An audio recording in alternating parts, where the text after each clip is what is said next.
लेश मात्र भी आपके मन में ये भाव नहीं आएगा कि हमने गलत कर लिया।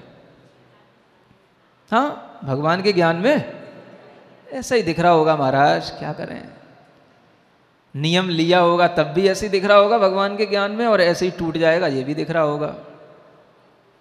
तो ऐसा लोग करने लगे हैं। भगवान के इस केवल ज्ञान का ऐसा दुरुपयोग हो रहा है पंचम काल में, सुन रहे हो? हाँ, हो रहा है, धड़ल्ले के साथ हो रहा है। क्योंकि हम कहाँ तक इच्छा रोक सकते हैं? भगवान के ज्ञान में मान लो ऐसा ही दिख रहा हो और हम जबरदस्ती कर रहे हैं अपने साथ में, तो ऐसा तो हो ही नहीं सकता। तो भगवान के ज्ञान में ही दिख रहा होगा इसलिए ऐसा हो गया महाराज, हम क्या कर सकते हैं उसमें? नहीं समझ आ रहा? उस व्यक्ति के अंदर ये निंदा का भाव नहीं आएगा, आत्मनिंदा का, आत्मग्लानि का, कि हमने गलत कर लिया, क्योंकि उसने पढ़ लिया भगवान के ज्ञान में जो दिखता है वही होता है, तुम्हारे लाख करने से कुछ नहीं होता, ये उनको पढ़ाया जाता है। तो अब एक तरफ हमने नियम तोड़ा, पाप किया, अपना पुरुषार्थ उसमें लगाया नहीं, वो सब तो चलो एक तरफ, उस पाप का अब कोई प्रायश्चित का भी भाव नहीं, क्योंकि भगवान ने ज्ञान में वैसे ही देखा है। नहीं समझ आ रहा? जिसको ये समझ आ गया कि एकांत धारणा जिसके दिमाग में बैठ गई कि भगवान के ज्ञान में तीन काल तीन जगत की सब पर्याय दिख रही हैं, तो उसमें ये भी तो पर्याय आई गई, अब प्रायश्चित क्या का? मतलब प्रायश्चित का विधान ही नहीं हो सकता अगर हम इस एकांत को मान लें तो। नहीं समझ आ रहा? आखिर प्रायश्चित का विधान है कि नहीं शास्त्रों में? क्यों है? जब भगवान के ज्ञान में ही दिखने से ही सब गलतियां हो रही हैं, सब गुण और दोष हो रहे हैं, फिर प्रायश्चित काएगा? और जब हमने कर ही लिया तो फिर प्रायश्चित करके हम कर भी क्या लेंगे, जब वैसा होना ही है? मतलब ये हुआ कि भगवान ने अपने ज्ञान में जो देखा वो तो हमें मालूम है, लेकिन भगवान ने अपनी वाणी में जो बताया उस पर हमें कोई विश्वास नहीं हो रहा। भगवान ने अपनी वाणी में 12 प्रकार के तप बताए, उन तपों में अंतरंग तप और बहिरंग तप बताए, और अंतरंग तपों में एक प्रायश्चित नाम का तप भी रखा। जब कभी आपको व्रतों में दोष लगे तो प्रायश्चित अंगीकार करना, ये आपके लिए भी व्रत के आचरण की शर्त में रखा। रखा कि नहीं रखा? क्यों रखा? जरूरत ही क्या थी? ये नहीं सुनना है, वो तो उनके ज्ञान में जो दिख रहा है उस पे देखो। भगवान के केवल ज्ञान पे श्रद्धान करने से ही सम्यक दर्शन होगा, ऐसा उल्टा सिखाते हैं कि जब तक आपके दिमाग में ये ना बैठ जाए कि भगवान के ज्ञान की एक एक पर्याय जो हमारे अंदर आ रही है वही सम्यक दर्शन के लिए कारण है, जो आप ऐसा भगवान के ज्ञान के बारे में सोच लो। हर पर्याय क्रम से बंधी हुई है, क्रमबद्ध पर्याय, इसलिए जो हो रहा है बिल्कुल सब क्रम से हो रहा है। अब जैसे गलती कर दी तो अगर आप लौट के आए तो क्रम बदल गया, फिर तो ये नहीं समझ आए। आपने व्रत नियम लिया, गलती कर दी, प्रायश्चित किया, अब प्रायश्चित से आप उसकी शुद्धि कर रहे हो, तो फिर ये क्रमबद्ध पर्याय कहाँ रही? अब तो टूट गई पर्याय।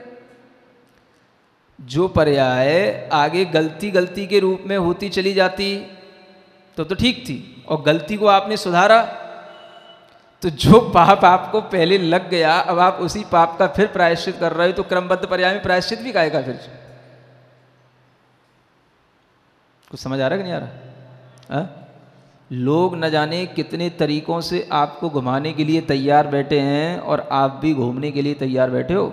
हाँ, ये सब ज्ञान जो दूसरे लोग घुमाते हैं ना, वही मैं आपको सुना रहा हूँ, क्योंकि वो सब पढ़ा हुआ है, सब सुना हुआ है कैसे लोग घुमाते हैं। केवल ज्ञान पे ही विश्वास करने से सम्यक दर्शन होता है, ऐसा कहते हैं। हाँ, क्रमबद्ध पर्याय पे विश्वास करोगे तो सम्यक दर्शन होगा, नहीं तो नहीं होगा, ये सिद्धांत बना रखा है। जबकि कहीं आगम ग्रंथों में नहीं लगा कि सम्यक दर्शन के लिए आपको केवल ज्ञान पर या क्रमबद्ध पर्याय पे विश्वास करना है। हाँ? देव और देव के स्वरूप पर विश्वास करना। अब देव का स्वरूप क्या है, आप्त का स्वरूप क्या है? 18 दोषों से रहित अनंत चतुष्टय रूप है, ये देव का स्वरूप है। अब उसको अगर हम और ज़्यादा जानना चाहते हैं कि उस अनंत चतुष्टय में अनंत ज्ञान की क्या महिमा है, तो हम और ज़्यादा थोड़ा इनसे सीखते हैं।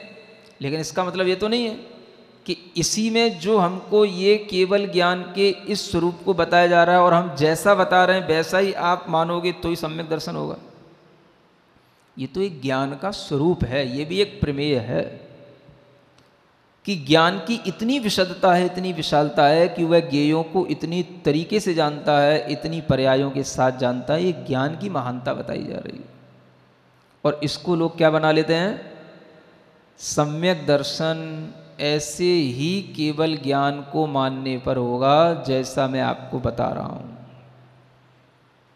समझ आ रहा है? तो लोगों को हर तरीके से अपनी धारणा बनानी पड़ती है। हाँ, जो त्रिकालवर्ती पर्याय भगवान के ज्ञान में आ रही हैं वो इसी रूप में आ रही हैं कि हमारा व्रत टूट गया, हम ऐसे ही व्रत लेते फिर ऐसे ही व्रत तोड़ देते। भगवान के ज्ञान में ऐसे ही आ रहा है। अब फिर जब व्रत जुड़ेगा तो जुड़ जाएगा, नहीं जुड़ेगा तो नहीं जुड़ेगा, हमें कुछ नहीं करना है। लेते तो है ही नहीं, अगर कभी खुदा ना खास्ता ले भी लिया हाँ तो तोड़ने के लिए पहले तैयार बैठे हो, और नहीं तो तोड़वा दिया जाता है।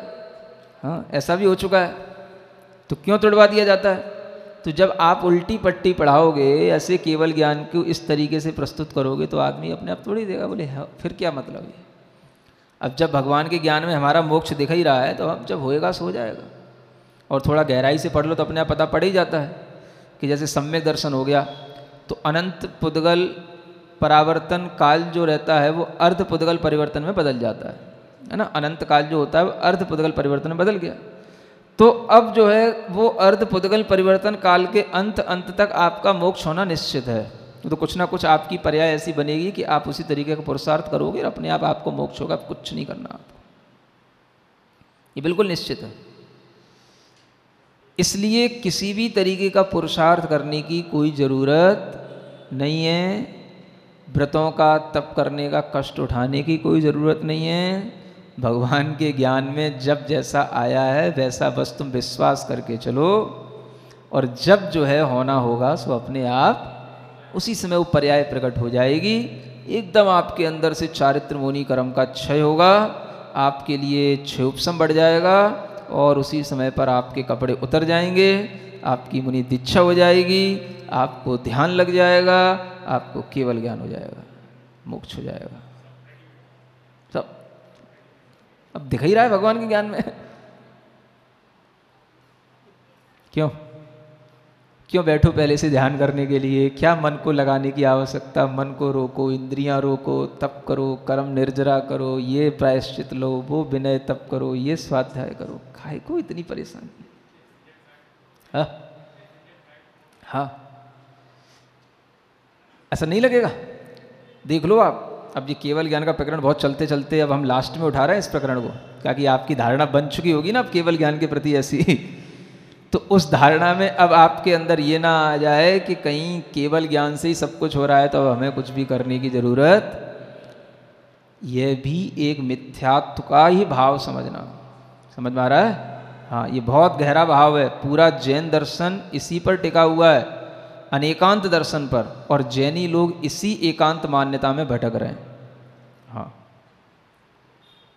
इसी अज्ञानता में भटक रहे हैं, इसी क्रमबद्ध पर्याय के चक्कर में भटक रहे हैं, केवल ज्ञान की इसी त्रैकालज्ञता और सर्वज्ञता की व्याख्यानों में ही भटक रहे हैं लोग।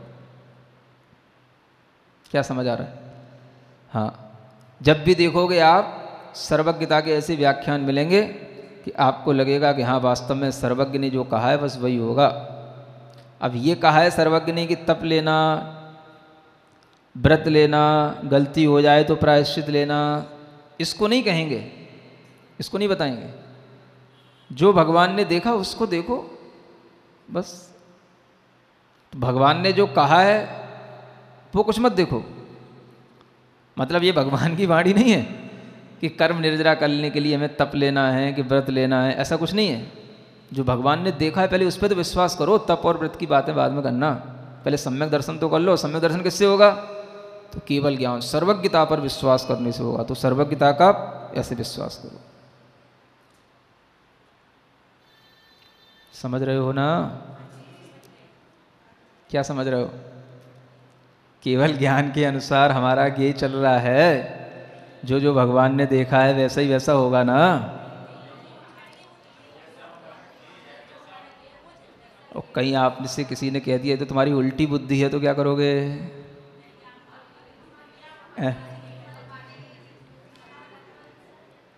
देख लो, आप खुद अपनी बुद्धि से परख लो।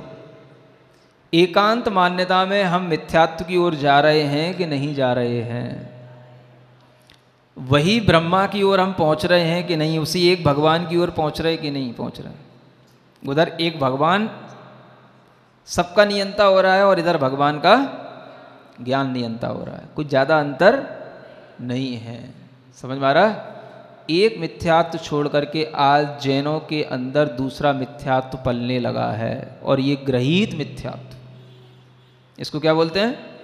जो बुद्धि से ग्रहण करके अपने अंदर धारणा के रूप में बना लिया जाए, उसे हम ग्रहित मिथ्यात्व कहते हैं। और इस ग्रहित मिथ्यात्व को आज लोग समझ नहीं रहे।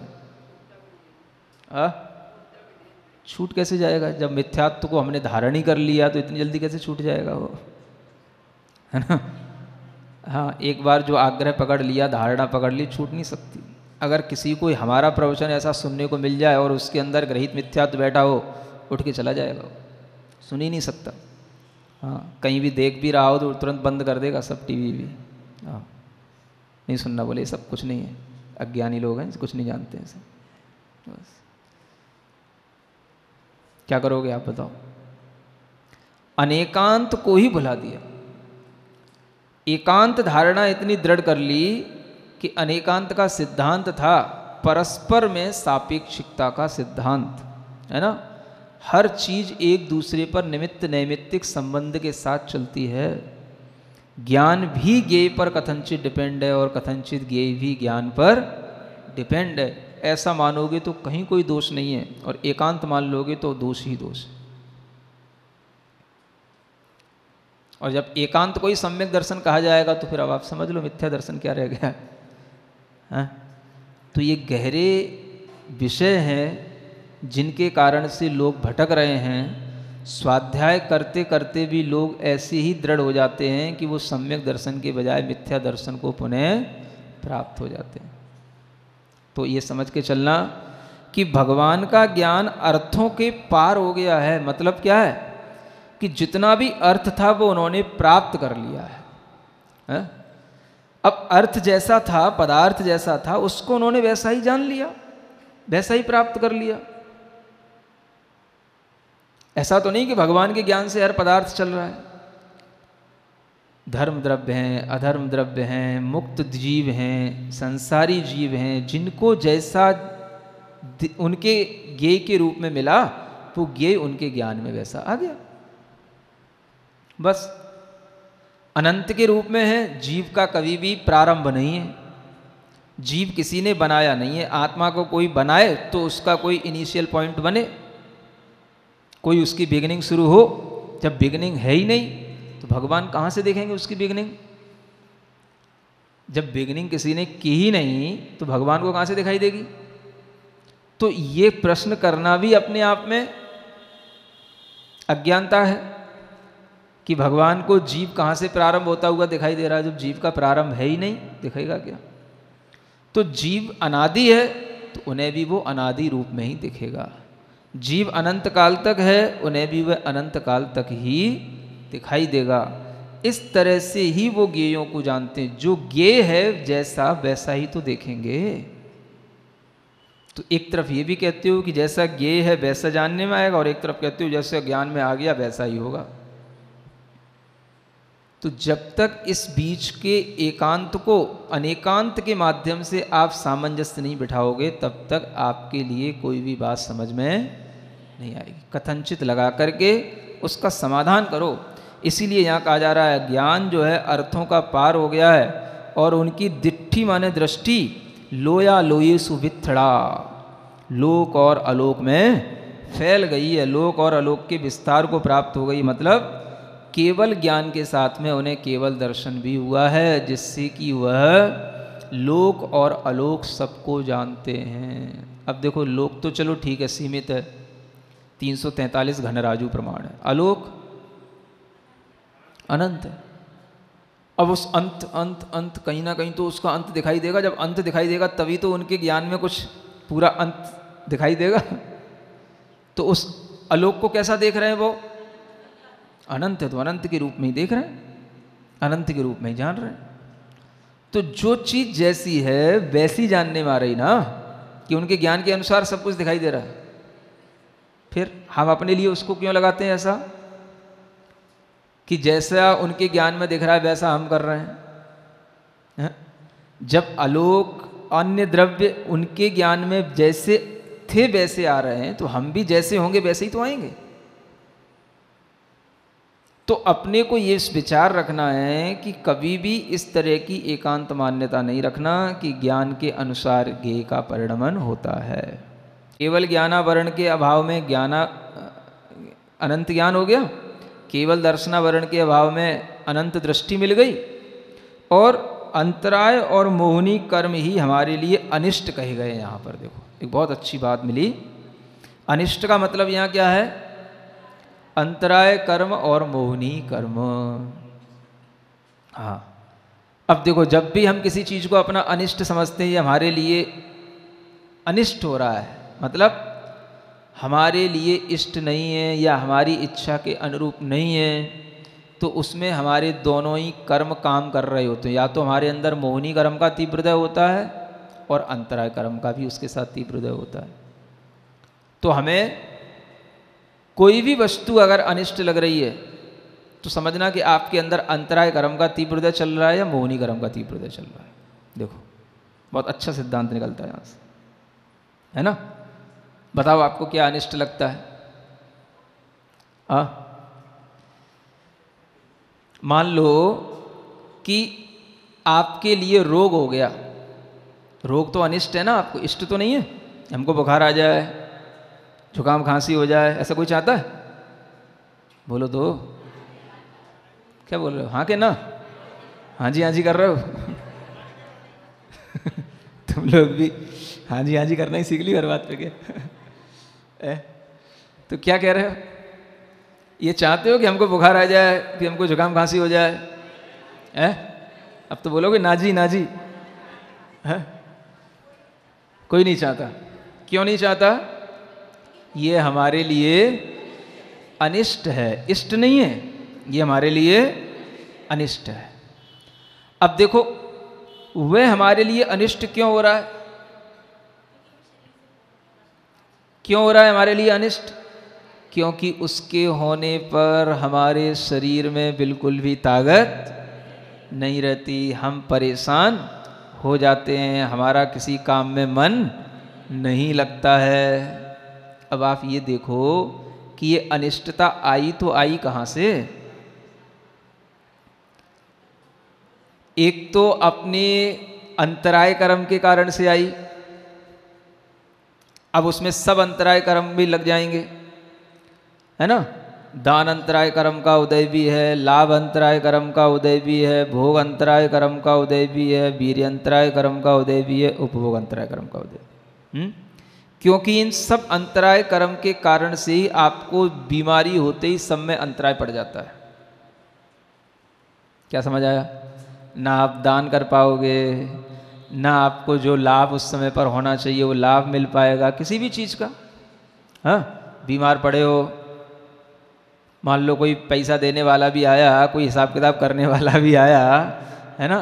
तो घर वाले कहते हैं भैया अभी बीमार पड़े हैं, अभी उनका दिमाग मत खाओ, बाद में आना। लाभ में भी अंतराय पड़ जाता है। मान लो उसी समय पर ब्याह शादी हो रही है, आप बीमार पड़ गए हो, भोग वस्तुएं बनी हैं, उपभोग की चीज़ें पड़ी हैं, अब क्या सेंट लगाओगे और क्या पाउडर लगाओगे और क्या रसगुल्ला खाओगे कि क्या भटूरे खाओगे? सब हो गया भोग और उपभोग का, हो गया कि नहीं? और वीर्य अंतराय कर्म, कोई शक्ति नहीं बची, ना उठने की, ना नमोकार मंत्र पढ़ने की, ना कुछ, है ना, दर्शन करने की। तो ये सब क्या हो गया? सब अंतराय कर्म। तो अनिष्ट क्या है हमारे लिए? शरीर में बुखार नहीं आना किसी भी तरीके की रोग नहीं होना ये अनिष्ट है, कि भीतर का हमारा अंतराय कर्म और उसके कारण से जो हमारे शरीर में हमें मोह उत्पन्न हो जाता है, जिससे हम ये चाहते हैं कि हमारे शरीर में ऐसा न हो, वो मोहिनी कर्म जो हमें ऐसा होने पर भी हमें अच्छा नहीं लगता। तो अनिष्ट क्या है हमारे लिए? दोनों ही कर्म हमारे लिए अनिष्ट हो गए। लेकिन उनके अंतराय कर्म के उदय में भी उनको अपने शरीर से मोह नहीं होने के कारण से जरूरी नहीं कि आपकी तरह उनको वह बुखार अनिष्ट लगे। हाँ, उनको अनिष्ट नहीं लगेगा तो क्या इष्ट लगेगा? अब वो अनिष्ट और इष्ट का भी भेद नहीं करेंगे इसमें, क्योंकि अनिष्ट समझेंगे तो उनके लिए आर्त ध्यान होगा। इसलिए वह मुनि महाराज बिल्कुल समभाव से ज्यों के त्यों ही रहे आते हैं। हाँ, उनके लिए कुछ नहीं हो रहा, वो वैसे ही बैठे बैठे ध्यान में लीन रहेंगे। नहीं होता है? मुनि महाराज में बुखार नहीं आता क्या? बीमार नहीं होते क्या? सब होता है। लेकिन उनके अंदर भी अगर शक्ति होगी तो ही ऐसा कर पाएंगे, हर कोई नहीं कर सकता है ना। अच्छा, उनके अंदर या तो सैनन हो, आत्मशक्ति हो, तो वह अपने मोह से हट सक करके, उस शरीर के मोह से हट करके उस अंतराय कर्म की अनिष्टता होने पर भी उन्हें वह चीज़ अनिष्ट नहीं लगेगी। ऐसा भी हो सकता है अगर उनका अंतरंग में शक्ति बने तो, है ना। और अगर शक्ति नहीं है, मोह भी हो गया, तो फिर उनके लिए भी ये संभव नहीं होगा। तो दोनों ही चीज़ें हमारे लिए काम करती हैं। अंतराय कर्म हो भी और मोह न हो, ऐसा भी हो सकता है। नहीं समझ आया? हाँ, बुखार आया, अंतराय कर्म हो गया, हमें शरीर से मोह नहीं है, तो वो हमारे लिए अनिष्ट नहीं होगा। तो इस तरह से अनिष्ट अगर बनती हैं तो दोनों ही चीज़ें बन जाती हैं। मोही के लिए मोहिनी कर्म भी अनिष्ट हो जाता है और अंतराय कर्म भी अनिष्ट हो जाता है। और जैसे जैसे आत्मशक्ति बढ़े, सैनन बढ़े, तो उसके लिए फिर मोहिनी कर्म तो अनिष्ट होता ही नहीं और अंतराय कर्म भी फिर उसके लिए कोई अनिष्ट नहीं रह जाता। इस तरह से उसका दोनों ही कर्म जब अनिष्ट नहीं रह गया तो फिर वो नष्ट होने लगेगा। ये भी एक बात है। अगर उसको अनिष्ट की तरह नहीं देखोगे तो नष्ट होगा, और अनिष्ट की तरह देखोगे तो वो तुम्हें पकड़े रहेगा। तुम भले ही वर्तमान में उससे छूट जाओ, लेकिन बाद तक के लिए उसने तुमको बांध लिया है। क्योंकि कर्म का बंध किस कब होगा? जब हम उसको अनिष्ट रूप में विचार करते हैं कि ये क्यों हो गया। तो यही वेदना जन्य आर्त ध्यान कहलाता है। और यह भी तब होता है जब हमारे अंदर प्रमाद की तीव्रता होती है। अगर मुनि महाराज अप्रमत्त रहने की अवस्था में अधिक रहते हैं तो वह धर्म ध्यान के साथ में इस पीड़ा में भी अनिष्ट ध्यान नहीं करते हैं। सबकी अपनी अंतरंग शक्ति की बात है। ऐसा नहीं समझना कि मुनि महाराज जितने भी हैं वो ऐसा नहीं करते हैं, ऐसा नहीं है। हाँ, अपनी अपनी शक्ति, आत्मशक्ति, शरीर शक्ति की बात है, अपने अपने मोह की बात है, कितना हम किस चीज़ से जुड़ पाते हैं और कितना हम उसको तोड़ पाते हैं। तो बड़ी अच्छी चीज़ है। अनिष्ट क्या है? भले आदमी हो, कभी भी कम से कम अब इतना तो कहना भूल जाओ कि हमारे लिए राहु ग्रह, केतु ग्रह, नवग्रह अनिष्ट हैं। क्या सुन रहे हो? ये तो छोड़ो, कम से कम इतना कहना, सम्यक दर्शन की बातें करते हो। ये क्या अनिष्ट करेंगे? अनिष्ट क्या है? हमारे अंतराय कर्म और मोहिनी कर्म अनिष्ट हैं। देखो ये क्या लिखते हैं। हाँ, इसको तो कोई अनिष्ट कहता नहीं, और राहु केतु के पीछे पड़े रहते हैं, जिनका तुमसे कोई लेना देना नहीं है। कि शनि अनिष्ट है, अनिष्ट निवारक, शनि ग्रह के लिए ये मंत्र की जाप करो, उन मंत्र की जाप करो। महाराज भी इसी में लग जाते हैं। समझ लो आप। तो यही चल रहा है। किसी ना किसी तरीके से आपके अनिष्ट दूर हों तो कम से कम आप मंदिर तक तो आओ, कम से कम। तो इसलिए भी ये लॉलीपॉप दिया जाता है आपको, हाँ, कि चलो कम से कम मुनि सुब्रतनाथ भगवान के पास तो आओ, किसी भगवान के पास नहीं जा रहे, कम से कम आओ तो यहाँ पे जिनेंद्र भगवान के पास तो आओ। लेकिन वहाँ आके भी आपका मिथ्यात्व तो कहाँ छूटेगा? मिथ्यात्व तो हमारी धारणा में बसा हुआ है ना। भगवान के पास आने से कोई आप इंद्रभूति तो हो नहीं कि भगवान के पास जाते ही से आपको सम्यक दर्शन हो जाए। किसी भी तरीके से बुला लाओ उनको और उनको दर्शन हो जाएगा, सम्यक दर्शन हो जाएगा। इतनी विशुद्धि कहाँ है आजकल?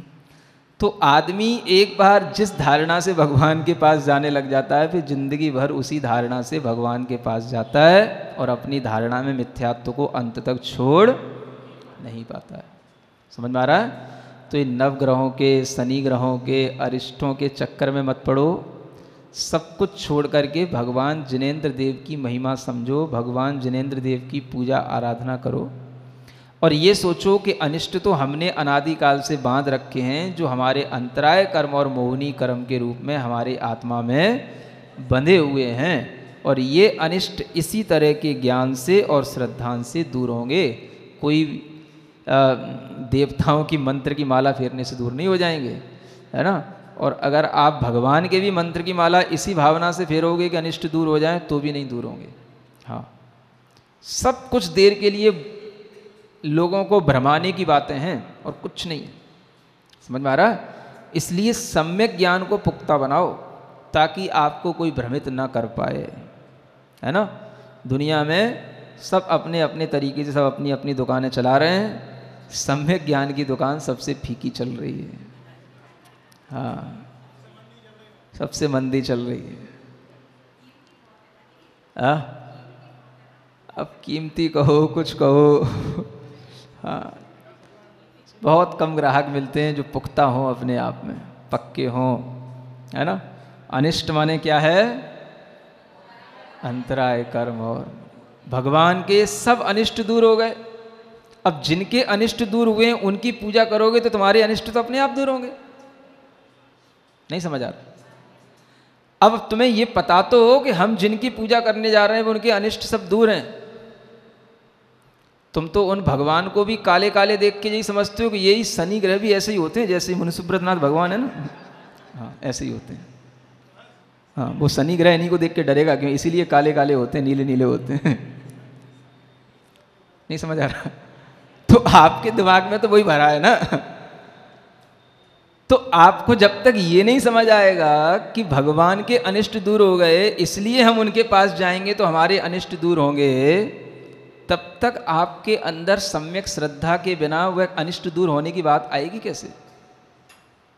और उल्टी श्रद्धा बना ली कि ये शनि दूर करने वाले मुनि सुब्रतनाथ भगवान है ना, ये दूसरे भगवान हैं।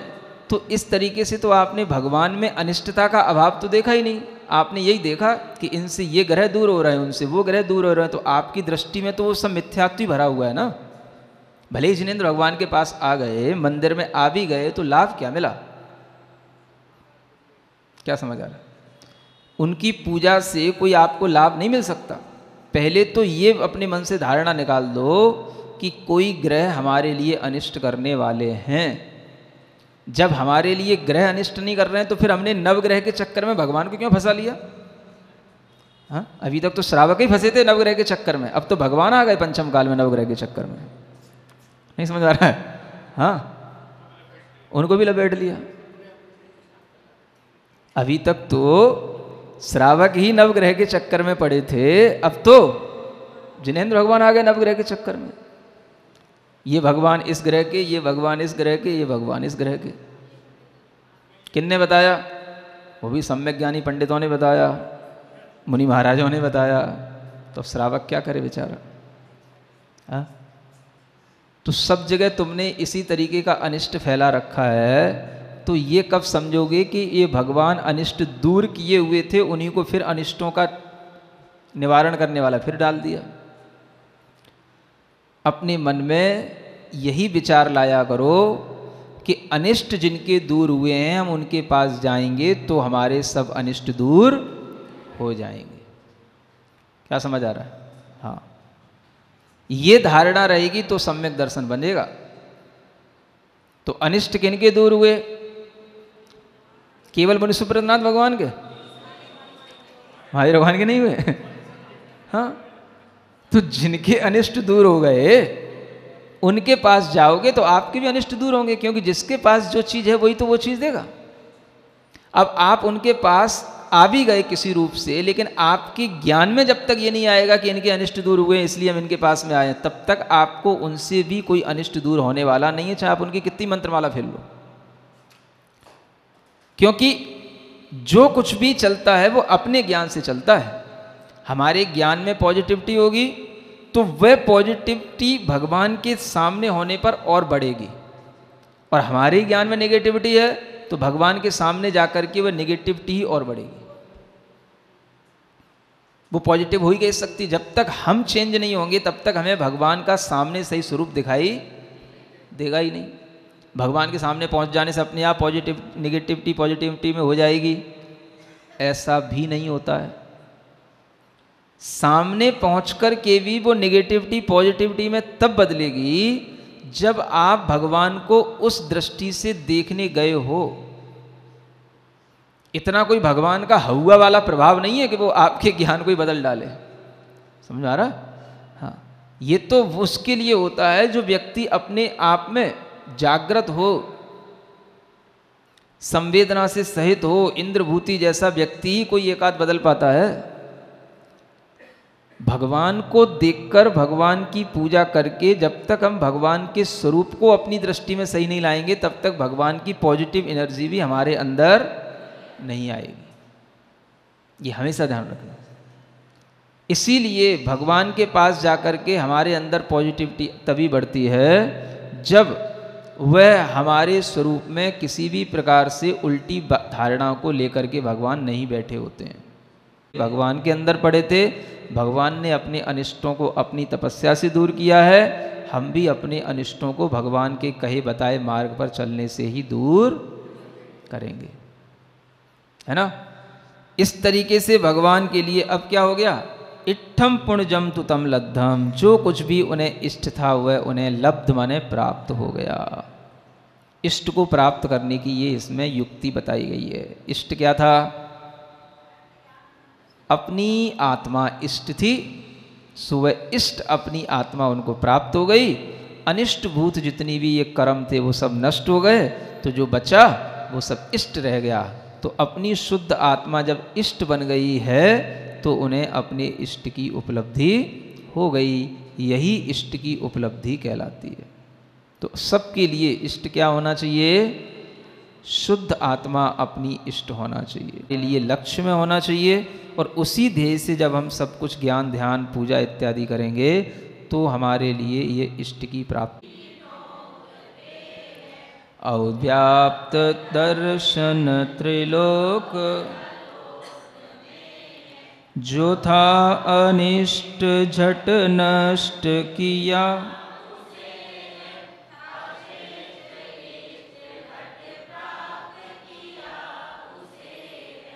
अरहं नमः।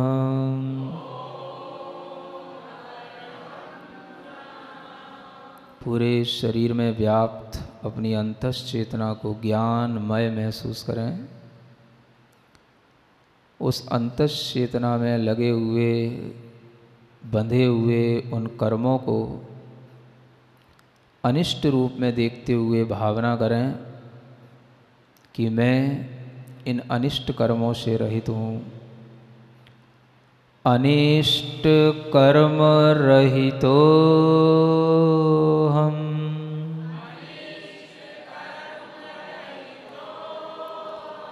अनिष्ट कर्म रहितो हम,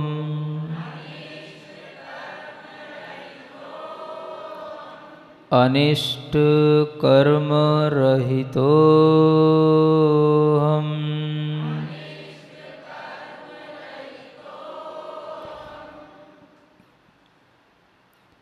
इष्ट आत्म तत्व सहितो हम,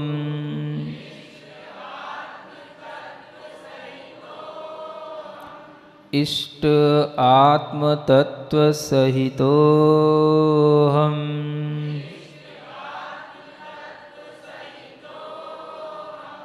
इष्ट आत्म तत्व सहितो हम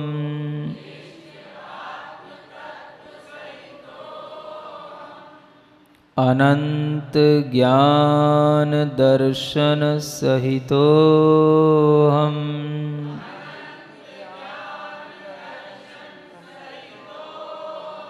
अनंत ज्ञान दर्शन सहितो हम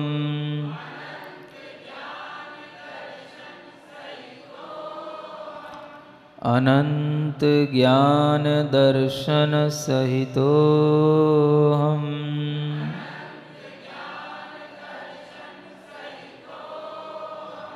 सिद्ध स्वरूपो हम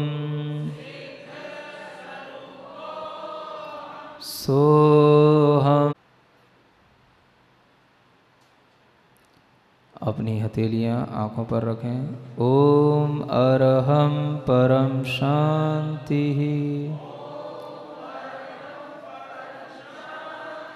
परम शांति परम शांति।